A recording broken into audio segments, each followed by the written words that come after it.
اعوذ بالله من الشیطان الرجیم. بسم الله الرحمن الرحیم.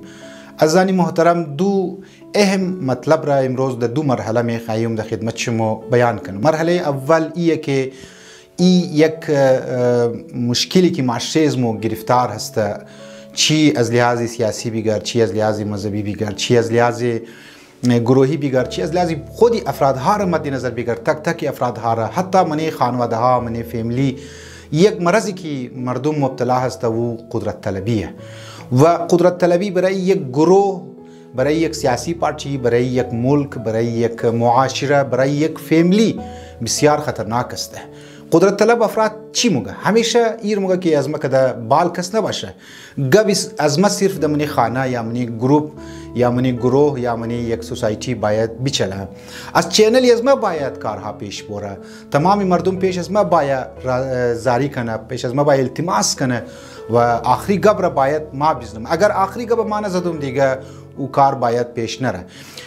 و کسی که قدرت طلبی گرفتار میشه، مرض شی و دزی نفسیاتی مرض مبتلا میشه، اخلاقی مرض مبتلا میشه، اونها هم خود تباه همونه، هم دیگرار تباه منه. من این توقع شما در سطح جهان اگر توقعنی امریکا هست و دیگه ممالک که دیگه ملکا چرایی مونن و حمله مونن، یکی از اهداف از نه که علاوه از مالی اهداف است، دنیوی اهداف است، مفادات چی است، اونها نه، قطع نظر از اونها، اینها میخوای منی منطقه ام قدرت طلبی خو را حفظ کنن. یعنی یک مرض قدرت طلبی که دمنیز نه هست، از خاطر از هزارها بلکه لاکها انسان ها جان کست از دست میدن. محترم، این قدرت طلبی و که انسان دزی مرض مبتلا میشه هیچ تماما نتره.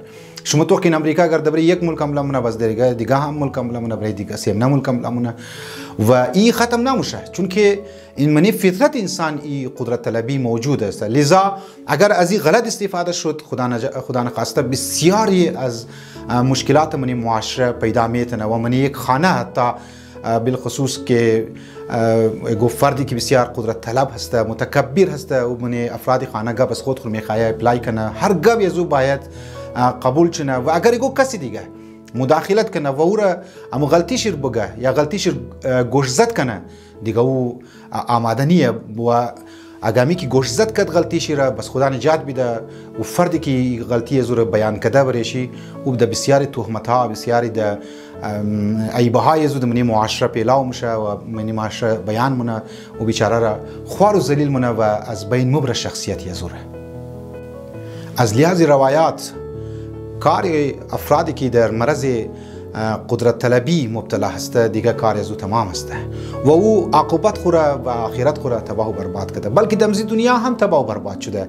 یک روز نه یک روز یک قدر خوار و ذلیل میشه، یک قدر او از بین مور ذلیل و رسواه میشه. زانی من، برادرانی من، چون که دمنی روایات است که باید انسان در مقابل افراد، در مقابل افراد خانه خود، در مقابل دوستای خود و در مقابل یک گروه که راکین چی قرار گرفته، منبرهایش قرار گرفته، اونجا باید او متواضع باشه از تمام کده زیاد. از زنی من، انسان باید در مقابل پروردگار عالم متواضع باشه.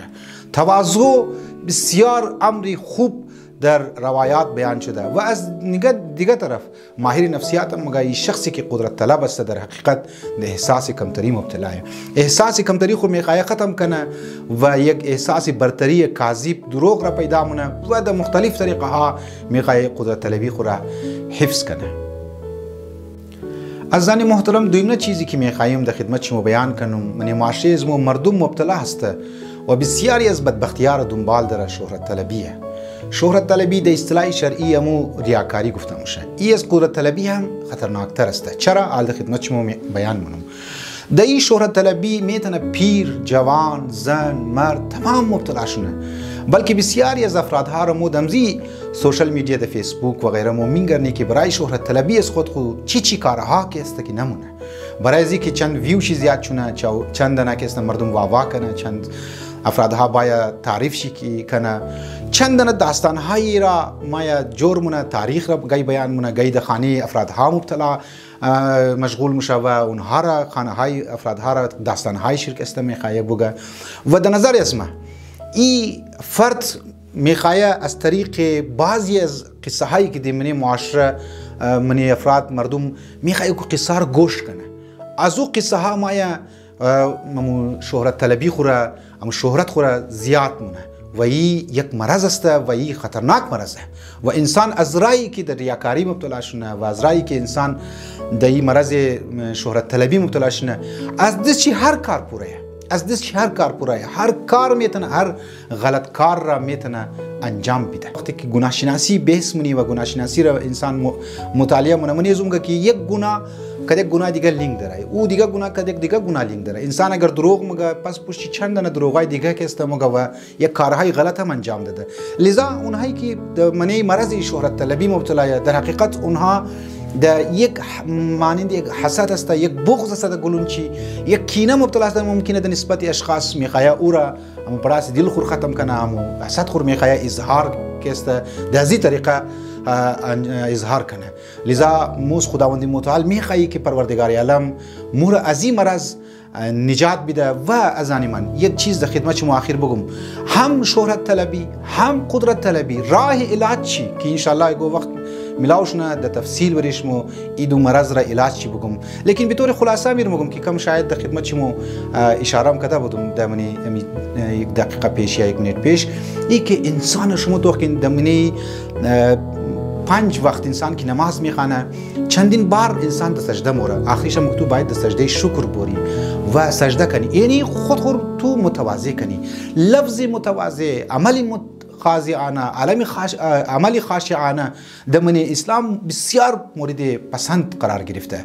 لذا شما کوشش کنی که در مقابل خود که افرادها هسته اونها را عزت چی خیال کنی، در مقابل مو که افرادها قرار گرفته هر کس باشه مو حق نداره برای ایگو کس تهمت بزنی، مو حق نداره برای ایگو کس عزت یزور پامال کنی، مو حق نداره ایگو خانه را تباہ و برباد کنی، مو حق نداره برای شهرت طلبی خو از داستانهای منگرت که است و داستانهای غلط استفاده کنی. عزیزان من، برادران من، امیت برای قدرت طلبی چرا ما فقط بگم که چینل از ما قبضه شونه؟ چرا ما بگم که فقط گاوی از ما منی یک معاشره، منی یک گروه، منی یک سوسایتی، منی یک جامعه باید گاوی از ما فقط باید زده شونه و آخری گاب ما چرا باید بزنم؟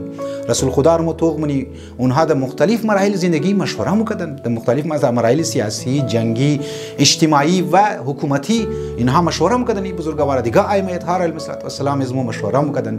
لذا اگر ما در نظر ما اگر میخواه پارتیا، اگر میخواه مذهبی پارتی، اگر میخواه افرادهایی که دیگو جای مسئولیت داره اونها در مقابل افراد خو باید خاضع باشه، در مقابل افراد خو باید متواضع باشه. امیدوارم که خداوند متعال از این دو مرض مورا نجات بده.